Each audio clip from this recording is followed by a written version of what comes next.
Voices from beyond. I was always told that working in the cemetery at night was peaceful. Emmanuel and Ricardo, experienced gravediggers, had through many shifts incidents. That, a thick covered the old, and the howled through the trees. There was full, but able to pierce the misty veil. The atmosphere was unsettling and both remained vigilant. Despite this, they could never have imagined the nightmare that was about to unfold. It started as an indescribable whisper coming from all directions. Ricardo stopped abruptly, trying to decipher the sound. Emmanuel, already nervous, felt his heart beating out of rhythm. They were indistinct words coming from the ground. They tried to convince themselves it was just the wind, but the feeling of being watched was undeniable. With every step they took, the whispers seemed to follow, growing in intensity. Emmanuel suggested it might just be a prank by some daring teenager. However, neither truly believed that. Something about those voices resonated with a primordial chill that crept up their spines. The sky darkened further, as if the universe's darkness wanted to envelop the cemetery. Against their better judgment, they decided to investigate the source of the whispers. They followed the murmurs down narrow, winding paths between the tombstones. The ground was damp and slippery, complicating their movements. As they advanced, the wind intensified, turning the night into a haunting symphony of whispering leaves and crackling branches. The shadows appeared to dance, creating ominous figures. The feeling that something was amiss increased with each passing second. The whispers gradually transformed into moans and cries, becoming clearer. Emmanuel and Ricardo reached an old crypt, long condemned and forgotten. Apparently, the sinister vibration was emanating from there. It was a solemn structure worn by time, surrounded by legends of misfortune and curses. The air was heavy and seemed to pulse with energy. The crypt's shadow seemed to devour the moonlight. Hesitant but tormented by curiosity, they opened the aged door of the crypt. A putrid smell hit them forcefully, causing nausea. The voices suddenly went silent. Inside, the air was icy and oppressive. Driven by something beyond comprehension, they ventured deeper into the crypt, where the temperature seemed to plummet drastically. Flickering lights danced in the dark corners like ancient specters. In the absolute silence, only the echo of their own footsteps accompanied them. Yet they felt watched. A chill ran down both gravediggers' spines, on the verge of uncontrollable despair.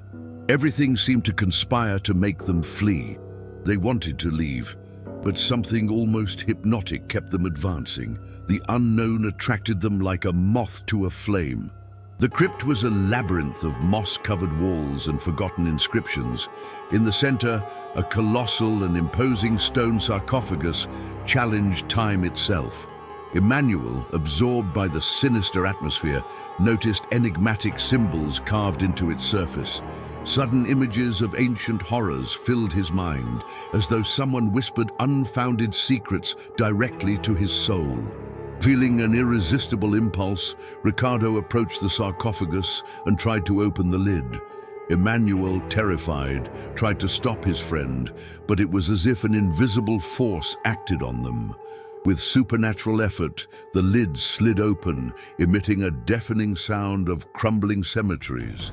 Inside, instead of just bones, they found a sinister object. It was Anne, with a mundane appearance, but intrinsically macabre, pulsating with evil energy. Ricardo recoiled, overwhelmed by intense fear.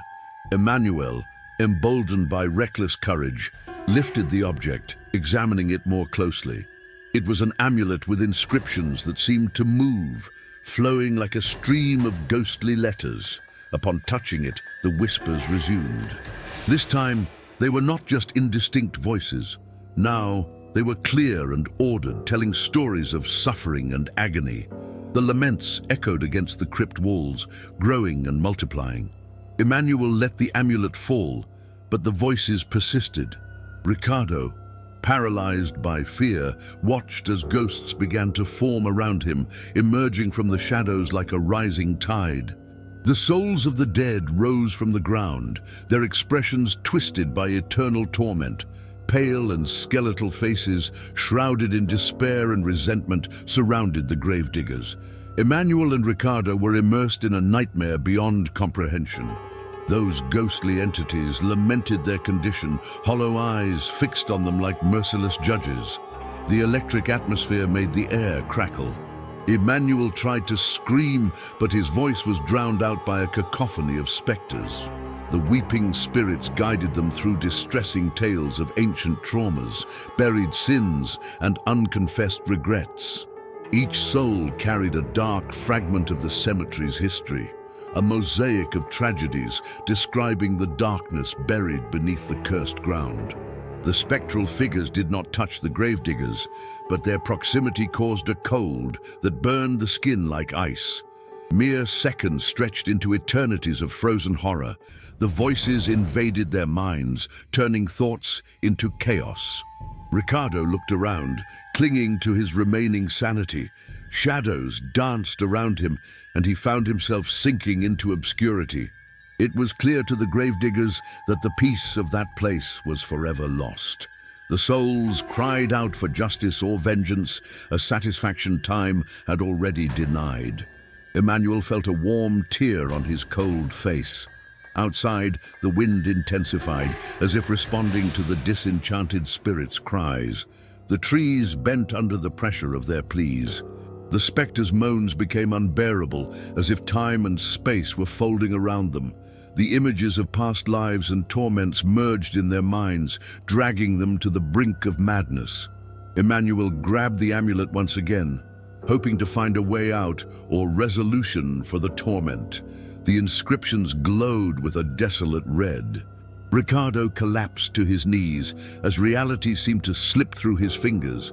The cemetery transformed. The tombstones changed positions, spinning in a whirlwind of dark memories. He squeezed his eyes and hands, trying not to succumb to the endless horror.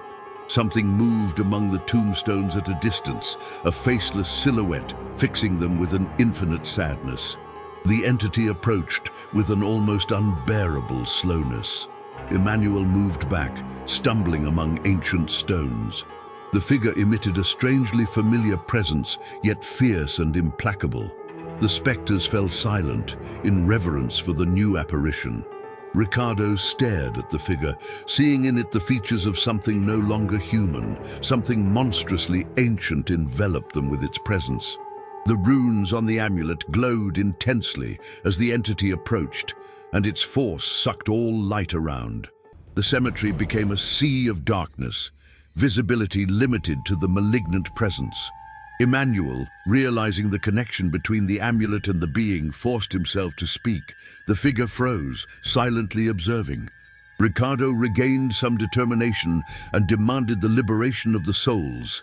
His words lost in the vastness of night, but the entity seemed to consider his appeal. Silence reigned for a painful moment.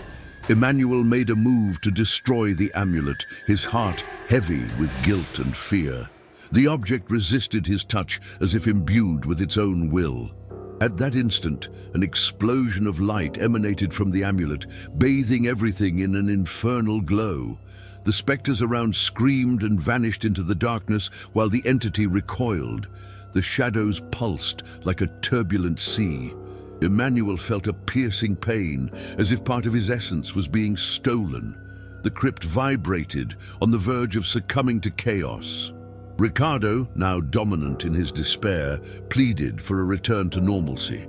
Emmanuel, driven by an unknown force, pressed the amulet against the crypt's soil. The earth trembled, resonating with the laments of the dead. The specters hesitated, and for a brief moment, peace seemed possible. The surrounding darkness began to echo in distant reverberation. The malignant presence erupted in indescribable rage, provoking a whirlwind of horror and desolation. The trees groaned, and the graves visibly shook. The gravediggers clung to the ground, but the world spun like a never-ending nightmare. Forces from beyond swirled, threatening to tear their bodies and minds apart. Critical moments left them hanging between the desire to live and accepting hell. At the peak of their desolation, the entity finally spoke with voices like thunder and stormy rains. It promised them an eternity of torment if they did not retreat. Emmanuel screamed in denial, while Ricardo, seized by feverish determination, made one last superhuman effort. Both knew that reaching dawn was now a matter of life and death. Hurling the amulet with all his might, Emmanuel hoped it would clear the field of the foggy shadows. Absolute silence flooded the cemetery for a brief moment before a devastating reaction occurred. The amulet radiated in a burst of light that obscured the moon, dispelling malignancy and calming the winds. An absolute peace finally overtook them. The shadows dissipated, and the groans of agony were replaced by spectral silence. The entity, drained and surprised by sacrifice, vanished into the gloom. Feelings of loss and sadness echoed among trees and marbles. Sitting on the damp ground and speculating hearts, the gravediggers allowed the long-awaited relief to finally dominate their afflicted senses. When dawn appeared in a clear firmament, Emmanuel and Ricardo were still extremely anguished, but survivors of their encounter with absolute terror. The voices remained as incoherent whispers in their minds, reminding them of the blurred boundary between living and dead. The amulet, now shattered, lay among the centuries' grass and sand. It was finally over. Both carried invisible scars from those atrocious hours. However, an implicit pact of silence formed between them, vowing never to speak of the things seen on that unusual night. The cemetery, recessed in its inhabitants' memories, seemed like merely a peaceful place under the old daylight, but what they saw and felt always existed beyond any explanation. Those events became a legend, whispered by other gravediggers around campfires and late-night gatherings. Behind resolute and knowing faces, Emmanuel and Ricardo acknowledged that the layers of terror and mystery at the cemetery surpassed many's imagination. But peace, superficial or not, would prevail for now under the pale sky's dominion. Sometimes at midnight, the breeze still carries fragments of those lost whispers, reminding everyone of the thin line dividing the real from the unreal. It was a grim reminder that where the living world meets the dead's, things beyond common understanding can occur.